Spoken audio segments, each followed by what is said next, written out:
Welcome to my studio in the Inferno. Um, just doing a quick little live stream to explain what's going on right now in my studio, and then I'm going to shut it off. I might go back into this video later on and do some editing, add a couple pieces, maybe some photos of this after I finish working on some of it today. Um, I might speed up, see if I can take a video and do some some time lapse just to make it go faster. This is the first time that I'm doing a live stream with this setup that I got. And just for folks who are interested in the technical aspect, I'm using a Logitech webcam. So that's why I got a pretty good picture quality, which is what I recommend if you're going to do any kind of live streaming. You can do stuff using the camera off your laptop or off your computer, but generally they're not that good. So you're going to have to at some point do get a new camera or something. The Logitech webcam is really easy because it's just kind of plug and play. It's very, very, very good quality, and it's about $130. The microphone is the only thing that is kind of costly in this setup. I recommend for people who are going on the cheap just to use a corded lav, or if they're going to just sit at their desk, they can get a cool little Rode Podcaster or some type of microphone like that, where it's just a little USB thing that you plug in, and it's got the kind of little mic stand. And it sits in front of you. I am using a Sennheiser W100 kit, which is an older kit that they made, but Sennheiser makes excellent microphones. And if you wanted to go wireless, I would go with them because they have these setups that do all frequencies, VHF and UHF, which is a good thing to have that option. Of course, I think you can hear this. It's pretty good. I don't have any radio frequency. I did a little test to make sure that wasn't the case, which is another reason that if you want to go corded, then you never have radio frequency issues. So something to think about. I just want to be able to look, I can walk around. I have no cords, nothing. That's cool. Even if I did have radio frequency, I'd go with a corded lav, which is another thing I recommend. That's easy. You can get 20-foot cord. It's not a big deal.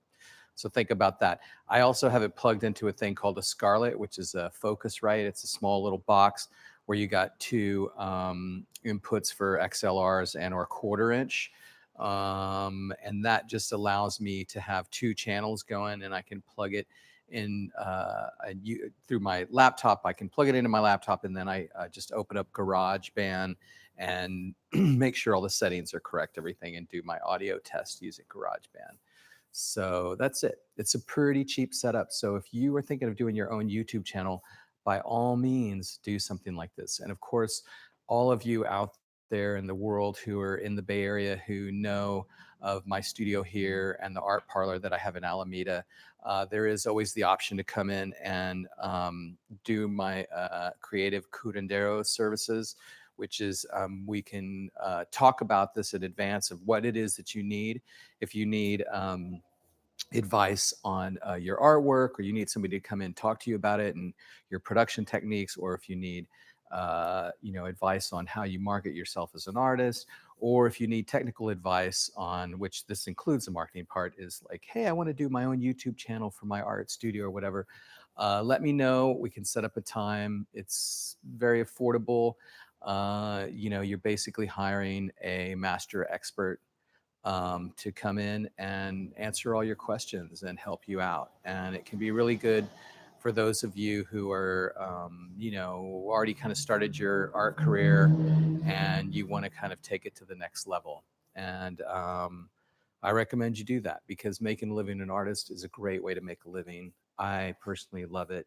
I haven't always done it that way. I kind of used to balance being an artist and working in the corporate world, which was really tough, although I loved what I did and I learned a lot of things. When I made the transition to just making art, it was pretty blissful. And I still get to do all the other fun stuff, but I really kind of do it on my own structure, and all the benefits come to me as opposed to some big monster thing, kind of like what I'm painting there. Although the company that I worked for didn't exactly look like that. I think if I painted them, they would look they'd be other some kind of like machine like beast, that's like rah rah eating people and money.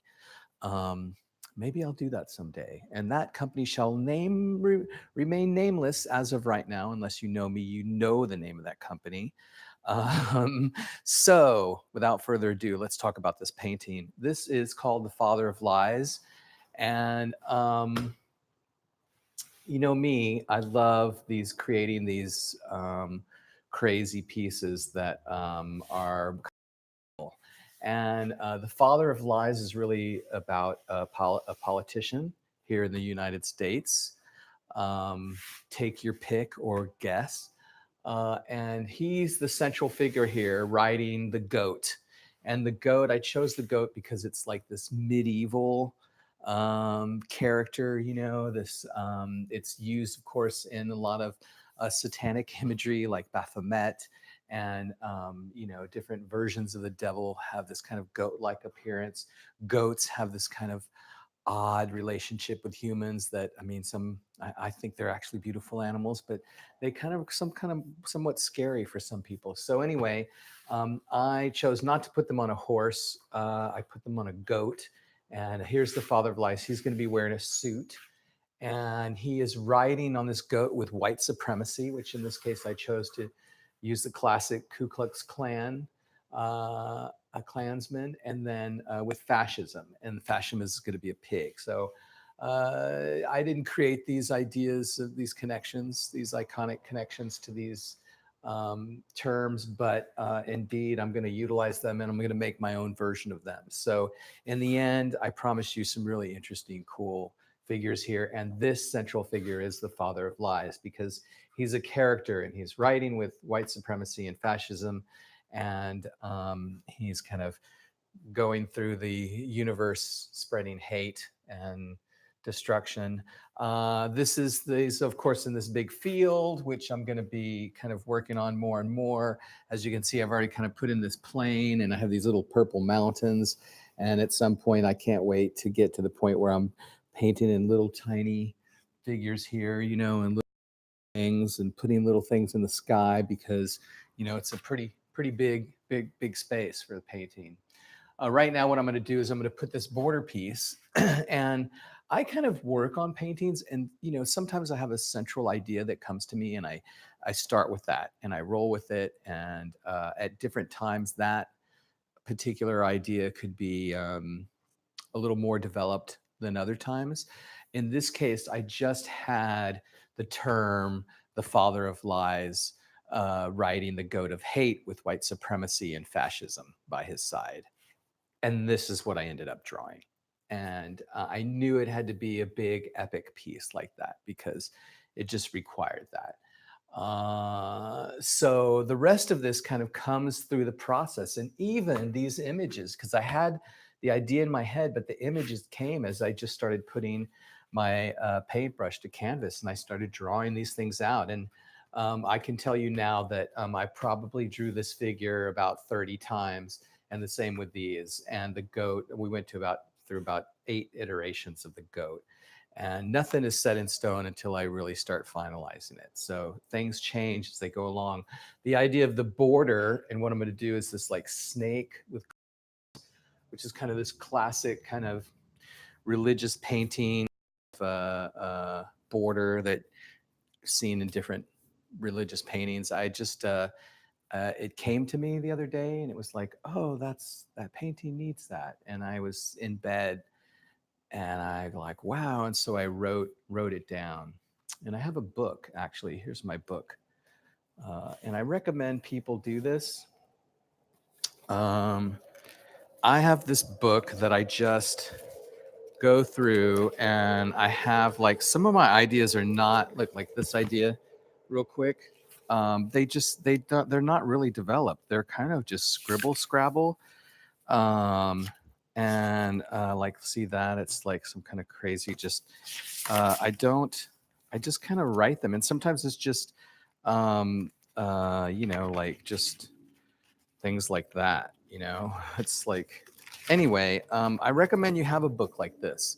Some people are really amazing, and they do these books where they draw, and They have the most amazing sketchbooks in the world. I have never been one of those people. I have a few of them, and I remember that I really had to struggle to do them because I'm like, no, I'm going to make a sketchbook and it's going to be amazing and people are going to find it someday and think it's great. But the reality is it's a chore for me. I just use these books as a way to just write down ideas, titles, things like that I have, so that at some point I can later on act on them. So I'm going to start painting on this, but that's it. I just want to give you guys an update. I hope the audio is good. My studio's right across the street from the subway, so that's going to be a common noise that you're going to hear as we do these live streams from my studio in East Oakland. Also, I'm going to have guests come in. I think for the Populence channel, I'm going to have, when they come by and stop off, and I'll set up 2 microphones and we'll chat and talk about art and common events and current events and things like that, and just see where it goes. So thanks for checking in to my channel and to my studio, and I'm going to get painting.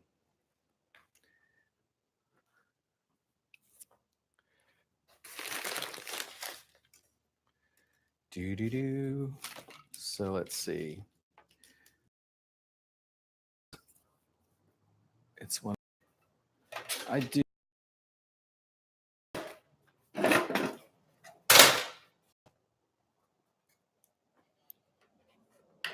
Here's my palette. Look at that.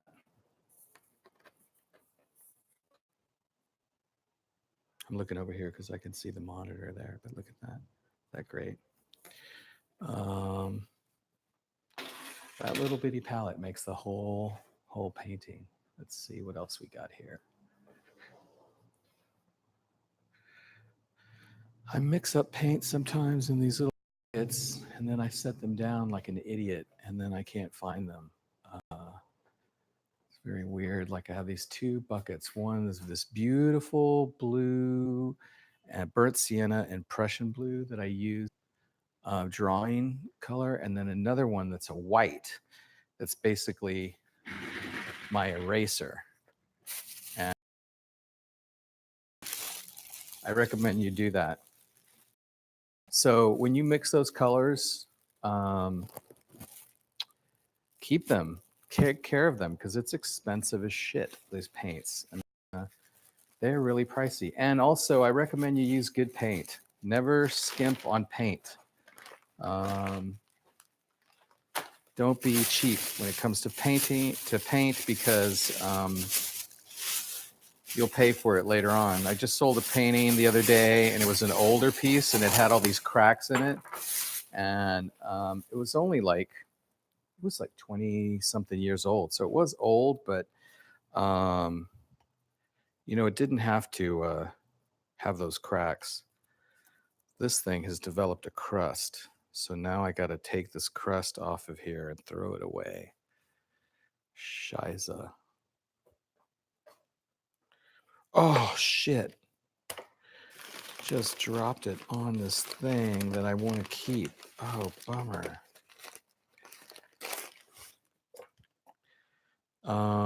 Note to self, note to everybody else. Try not to let tube get on your things here. Ah, man. I bought this beautiful burger earlier today, Five Guys burger, and then I got into an argument with somebody, and I had begun eating it, but I firmly believe you should not eat while you're angry. So, yeah, a beautiful cheeseburger with fries, untouched, going into the trash. $10 or $11 or whatever down the toilet. Because I could not eat after that argument, and now it's later, and I'm hungry and I can eat, but don't eat while you're angry. And I'm not into eating an old ass burger, especially Five Guys.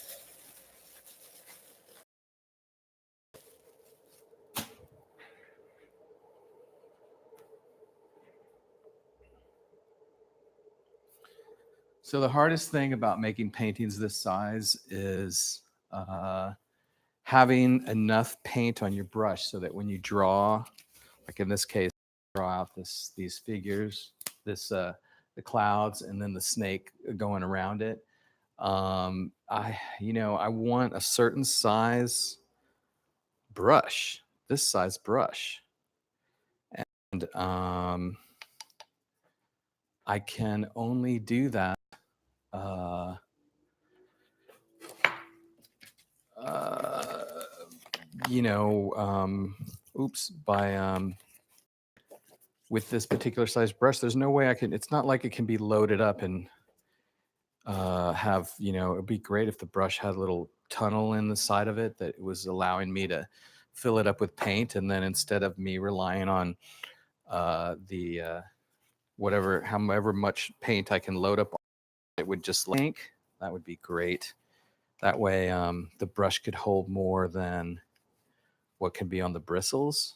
You know, that's not the case. I got to go with basically adding in bunches of, I do my mixture, my mineral spirits and the oil paint, and then I add in a bunch of, you can see it here. See, it's gets pretty drippy. Oops, probably didn't want to do that. That was dumb. Turpentine, which is what I do. So let's see. There we go.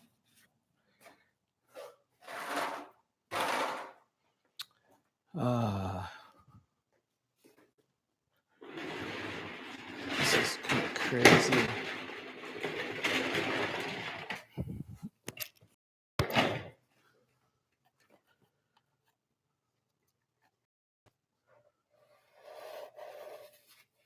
You know, I had a bigger budget, which I can tell you right now, I have a very small budget. I would have at least 2 assistants making these paintings. Actually, I'd do 3 because I could have all 3 paintings going. Um, but as it is, I don't. So I'm going to rely on myself. But I do have an assistant who works with me on the films, and she's awesome. And she mentioned that she's like, we should be painting in the studio and working on this stuff. And she wants to work on this mural that I had done, and then that had gotten trashed by a local tagger here in Oakland. What is the deal with taggers, man? It's like, come on, dude. Are you that upset that you suck at, you know, drawing and art making, and you're void of ideas that you got to go shit on other people's artwork? Like, come on. Like, I don't get that part of the kind of graffiti world. They kind of all have this thing where they come up and they're like, they started out as taggers, and then, they started doing, they have the different styles of text, like, oh, I was just doing regular tagging, and then I started doing throw up, and then I graduated to the next style. And it's like, why not just like graduate from at the very beginning and just start like creating stuff, like using your noggin early on. So these are these classic kind of cartoony clouds that I'm doing here, and I'm just drawing in the snake, and I hope that he works. And I don't know why I said he, because I guess the snake is going to be a male, but yeah, I do know one thing. It's going to be a rattlesnake, because I bloody love rattlesnakes. In fact, I'm going to look up a rattlesnake, and let's see, I have my laptop here. And one thing I love about the computer age is laptops and the ability to just ask the internet questions. Rattlesnakes are my favorite kind of snake, but I grew up in rattlesnake country down in Texas, and we grew up respecting rattlesnakes. And I guess our kind of rattlesnake is the diamondback rattlesnake. And let me tell you, you get bit by a rattlesnake, and it's all over. You ain't gonna feel good. And your arm or your skin or your leg is gonna turn black and it's gonna die. See you later, sayonara. So, yeah. Anyway, oh, look at that. It's beautiful. So I'm gonna just get this picture out here of this rattlesnake.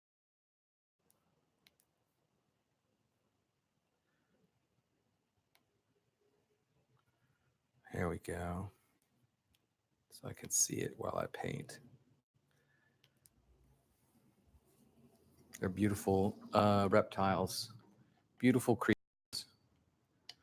I guess I got to decide where I want that head to be, right? Because it's going to be like, I think he's going to be over here. And he should be here as he kind of scares up the goat, you know? Or I guess I could have him here scaring up the goat there.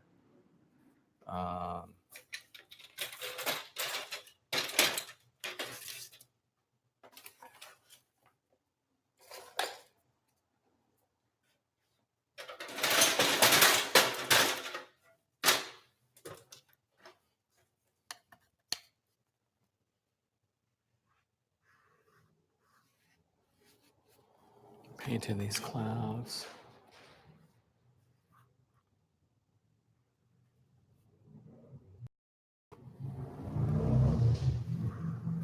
I'm going to kind of paint the snake about the same width, a little fatter at the bottom. The head's going to be there. The tail's going to be whoa, shiza, somewhere around here.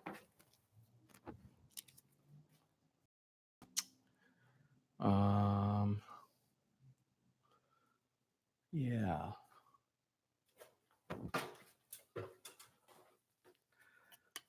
These clouds. I do love painting clouds. I don't know if they're happy clouds like Bob Ross, but they're definitely clouds.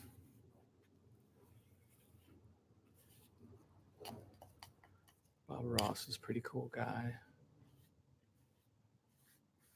I'm sure he also had some crazy ass paintings that he did that he didn't share with people. You know? Think so? I think maybe he did a little odd stuff on the side that nobody knew about. I bet he did.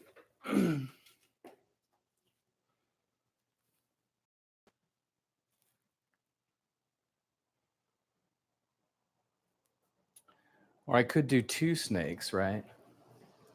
Could do one curling around here and another curling around there, which would be kind of interesting.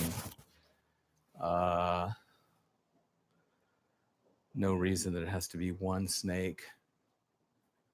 I could do multiple snakes. That's another idea. Of course, one snake would also kind of echo back to, you know, the serpent. Adam and Eve, you know, all that kind of stuff. They come riding goats. This comes from a medieval woodblock cut that I saw a long time ago on the witch's Sabbath. And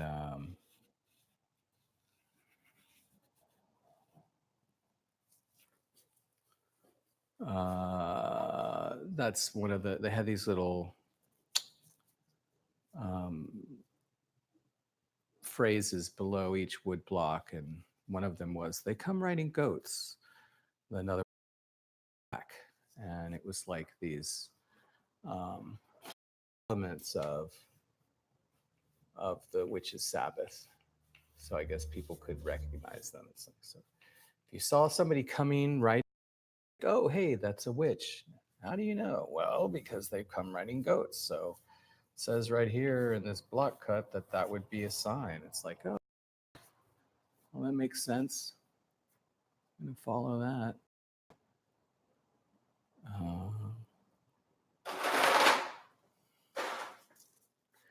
I think I'm just going to put in the snake bits and not worry about the head, but just do the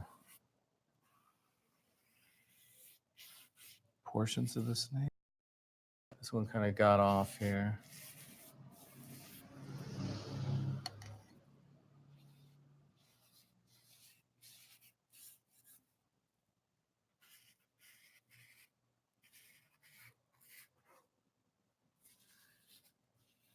Man, I got to tell you, if you're not a painter and you're looking for something to kind of take you away, start painting, because it's like the best meditation in the world. No matter what ails you have, no matter what problems come to you, I promise you, painting is this great meditation that will take you away from all the troubles of the world, because that's what it certainly does for me. All the stuff that's bugging me day after day, and I don't know, if you have somebody that's bugging you or situations, it's like just paint, because you can easily forget all that stuff for at least a little while, you know? You can kind of escape it, takes you away, lets you be free of it for a little bit. Don't know where this came from. A nice thing to do when you're working and you need you made a mistake. Use your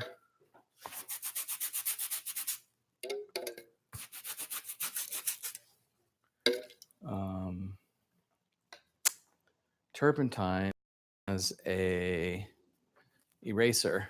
So if it's still pretty fresh, you could just take it out with that. So remember that.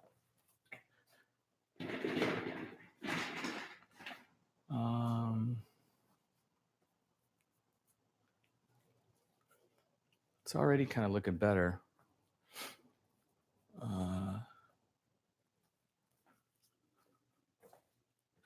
When I've made big paintings on canvases before.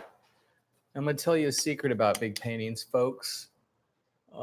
Big paintings are the only people that are able to paintings are people who have more than one house.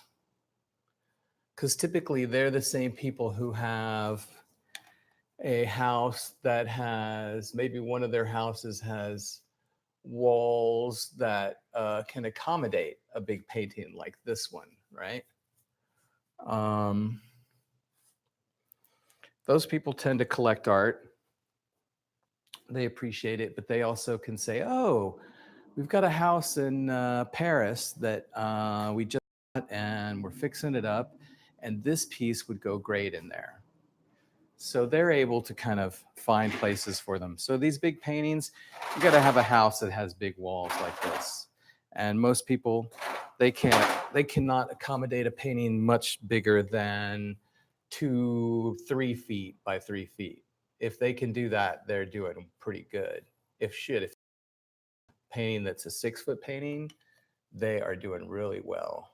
But typically, no. And I know that because I've sold most all of my art is sold. And let me tell you, it's the big ones.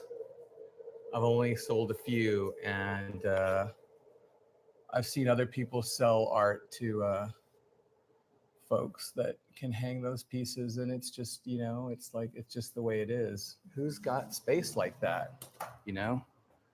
Nobody.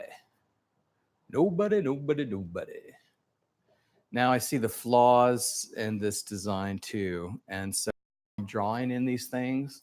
This isn't what it's going to come out looking like in the tail end, but because right now it looks like raspberries are just kind of cotton balls. But I know that later on I'll go and start putting in the white of the clouds and really pasting that in, and then drawing up the snake figure more. But I know that the way this is going that I'm gonna have to do certain things that work really well with this. So it's kind of a process. Uh, so yeah. Anyway, so I'm putting these clouds here. And then later on, I'll go in and they won't be so cartoony, or maybe they will be, but they won't be as cartoony. Uh,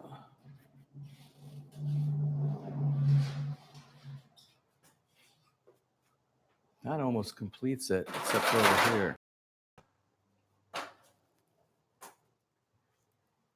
That's it.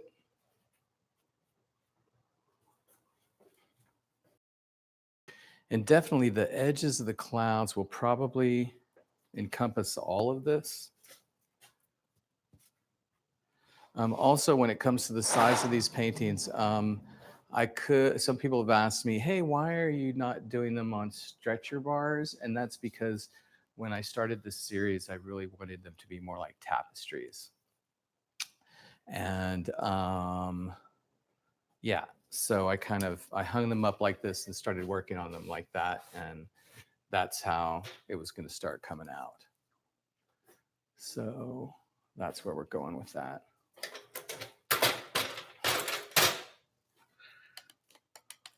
So now back to this.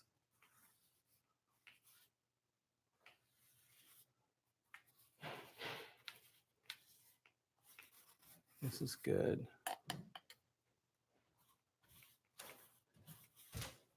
Went over the text that I had drawn here. That's okay. I'll put that back in. Restart that. Got a lot of dripping. You obviously can see that I love the dripping. And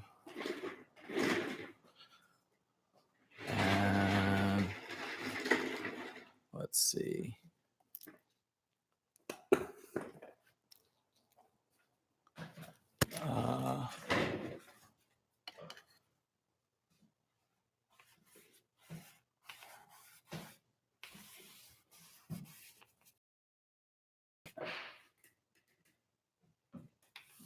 I think it's like, okay, now how to draw that head. I think that head should come in right here. I think it should come in like that. It should come in this way. Drop down. You see that? And it's going to occupy that. And then the tail, maybe I'll make the tail kind of scooch around here. And yeah. I mean, I don't want the head to occupy too much of this, but I don't really see a problem with it. Same with the tail. The head will be coming out of the clouds. He's got his head in the clouds. Like so. And then the tail, rattlesnake's tail, their head and the tail are like the best part of them. The head being that it's kind of this, poisonous snakes have this kind of, they're not like beautifully round heads. In fact, that's how typically you can tell from a poisonous snake to a non-poisonous snake. So the rattlesnake's got this kind of like angular head, and its nose is kind of like up like that. It's got its fangs out. So there's that, and then the tail is this beautiful thing because at the end of the tail, it's the marks on its skin change to stripes. Has like 3 stripes, and then it has the rattle, and that rattle is its the defense warning system, to let you know, like, hey, get the fuck away from me, I'm gonna bite you. But it's beautiful, and it's at the tail end. So do I want to put the two most interesting things together like that? If I put them joining, if I do the snake eating its tail kind of scenario, it's kind of like that. So maybe I'll end it right here and just leave these clouds here and the head coming out here. Maybe that's better. So that way, at least there's this much space from here to here between both. So I'll do this rattle like here, and then I'll just have these clouds come in here. Just do this. Right. Building up. It'll be like this beautiful thing. And then this head. And then here, we'll have the snake's tail. And I got to make it sure it's kind of like sexy, right?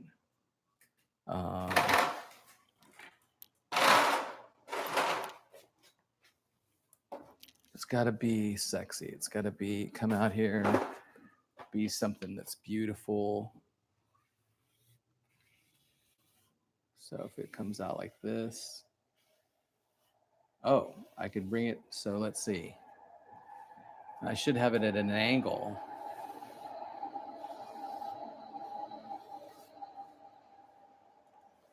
So I could do that, right? So we got it coming out here. Shit. If we got the rattler here.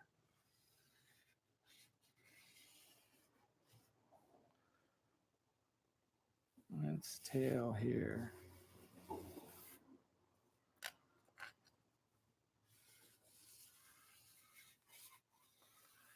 I don't like that. It's got to do something like that. You can't see it, but I can see it. And I can also kind of wash this away with turpentine.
Got this cool shit. I'm sitting on the mic.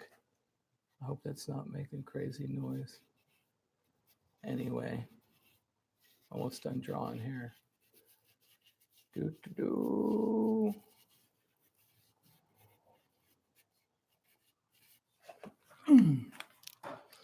there it is.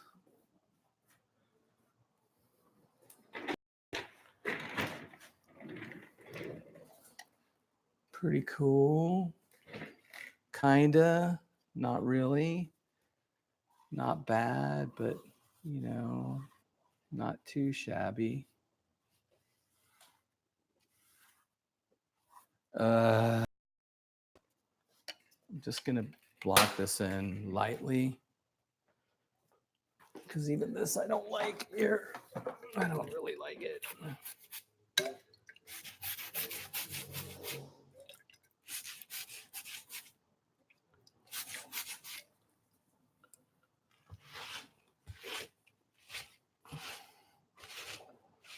Yeah, I don't really dig it.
All right. Just so you know, I got another painting here. Do do do do do do. This one. I don't know if I can get. Uh. Yeah. So this painting is all about love, and this is another. That's what this painting is about. It's about love. So right now, this is all done in acrylic. So that one started out in acrylic and is now being done in oil. Typically, I would have gone further with the acrylic before I did the oil, but I screwed up. And that screw up said, hey, you're going to have to go with oil from here on out now. So, c'est la vie. It's fine. I do like what I got going now. Now that I step back from it, I kind of think like, okay, this was a good path. I'm gonna make that snake head smaller. It doesn't need to be so big. The same with the tail and the rattler. I made them too large. They just don't really have to um, occupy that much of the painting um, because it's just a border piece. It's not really that important. Again, this is the kind of thing that happens in the process. So when I come back to this and start putting in the clouds, for sure, that's what I'll do in a little while. And then I'm going to thin up that snake. So he's going to be a little bit skinnier, and then he's going to kind of weave through that. And then, of course, I'll do the head and the tail, and they'll kind of just kind of fade into the background. Because right now, the size that it is, it actually has established like a level of importance that is not critical to the main theme of the painting. That's something you got to keep in mind when you're doing works like this. Is like, what's the poetry I'm making here, and what's the language. uh anyway, wow, I'm happy with that. But I'm also going to move to this. And so this one, again, I'm going to be doing text on this. So I'm going to set up my acrylic paints, and I'm going to start working on this for a while and let that kind of stew so I can look at it more, make some more decisions, and then go back into it. And that's kind of how this process goes in my studio. So thanks for coming and being a part of this. And I'm hoping that you're going to join me for other episodes of Populence. And I'm going to end the stream now. And I'm going to say bye-bye. Oh, there it goes.